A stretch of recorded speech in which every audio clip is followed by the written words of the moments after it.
Good evening, my lovelies, and welcome. I'm Lady Creepypasta. I have some interesting news for you.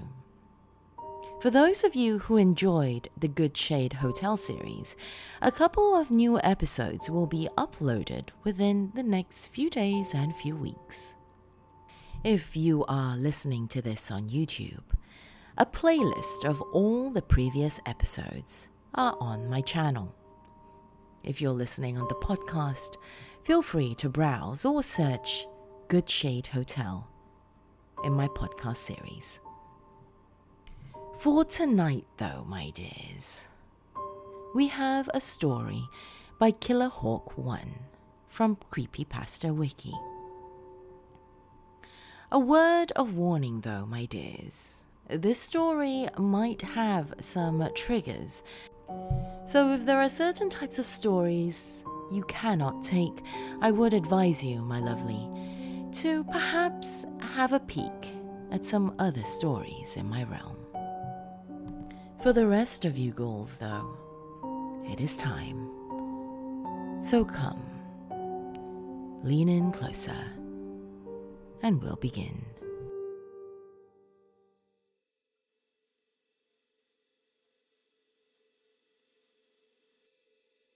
I step into the shower stall under the hot spray of water. God damn, this is going to feel so good, I say aloud.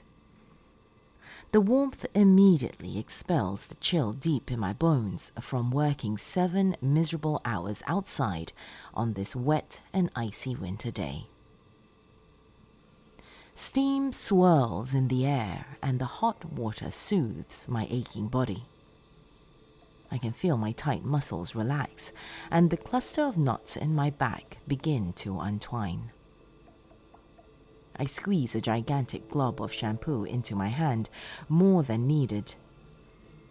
The lather from the shampoo builds and thickens, and I massage it into my scalp, paying particular attention to massive stress and tension built up in my temples.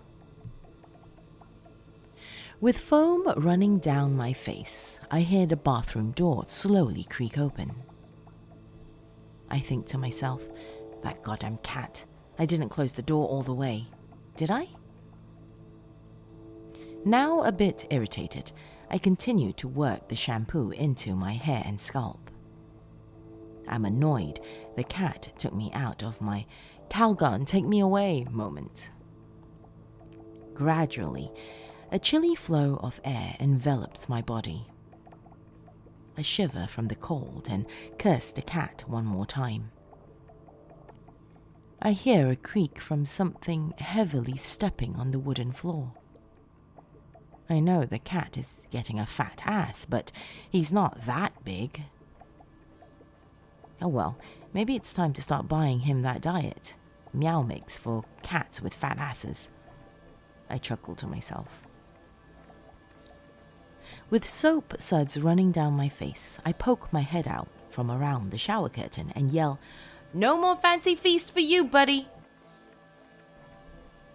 I casually rinse the soap from my head and face, reluctant to leave this comforting sanctuary of warmth and tranquility.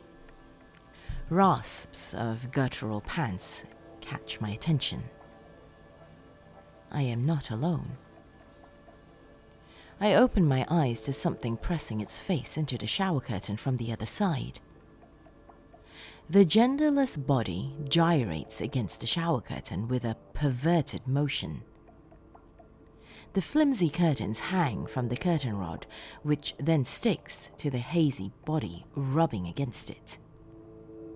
It presses its forehead against the curtain, opening and closing its mouth.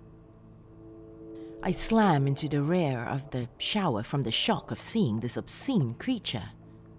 The cold tiles of the shower stall wall prickle my skin like needles. It presses its featureless faces deeper into the curtains. It invasively studies my naked body, up and down, over and over. The terror I feel is only matched by my shame. It crouches and slowly rises, licking the curtain's surface in a zigzag pattern from bottom to top. My stomach begins to turn. Ever so lightly, its touch upon the shower curtains begin to emerge on my skin. The falling water from the shower head beat against my body and grows louder. My God, it is deafening. I fall to the ground, sobbing and screaming, "Stop! Stop!" The soothing hot water quickly loses its heat, and pelts of cold water sting my skin. The beast laughs and cackles at my torment. It lowers its pressed hands to my waist level and rubs its palms against the curtain's surface in a circular motion that grows faster and faster. The beating of the water grows louder and louder. I can't take it anymore. I want it to end. I accept my fate and reach for the shower curtain. My fingers are trembling violently from both the cold and fear. Shaking, I grab a handful of the thin barrier, the only thing separating it from me. I yank the curtains as hard as I can, ripping them down. I shut my eyes and bring my hands to my face as plastic curtain rings and rod crash to the floor. Seconds feel like minutes.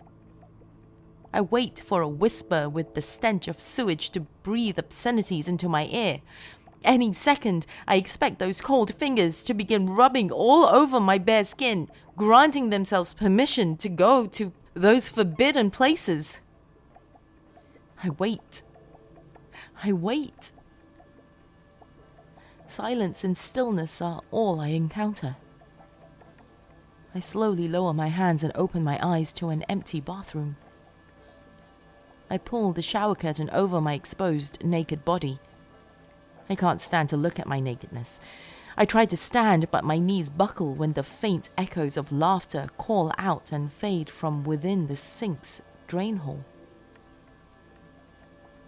I can't tell how long I laid there before becoming aware of my surroundings again. I am ashamed of my nakedness and reach for my white briefs. The white briefs my buddies at the gym laugh at me for wearing when we hit the shower. It is all in good fun. Still laying on the cold floor, I slip one leg in and then another. Once completely covered, I get to my knees and bring my hands to my face and begin to sob. Through my tears, I look down at my bare thighs and the low-rise underwear I wear. My mind wanders. I look good in tight underwear with my 30-inch waist and my hairless swimmer's body. They joke. "Why do you wear kids' underwear?" they say. "You look like a little boy in your tidy whities." I look down at the tidy whities I wear, and I begin to cry again. "Why do you wear tidy whities? You look like a goddamn child. Why don't you wear a man's underwear?" they will say tomorrow. Finally, I can answer them now. I wear my tidy whities because they help me not to forget how it felt to have the innocence of a child. They remind me of what I lost tonight and will never have again.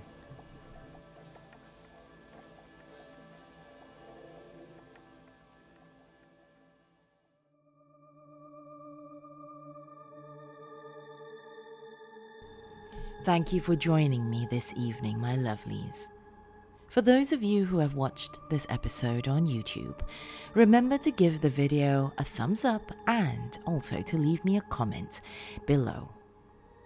If you are watching this on the podcast, reach out to me on social media. Look up Lady Creepypasta on Facebook, Twitter, and now also on Instagram. And be sure to say hi. A big shout out of appreciation for all my dark family on Patreon. Your contribution of even as little as $1 a month does go a long way to help keeping this channel and podcast running. If you are a current Dark family member and have yet to respond to my message sent out on Patreon, have a peek and send me a reply.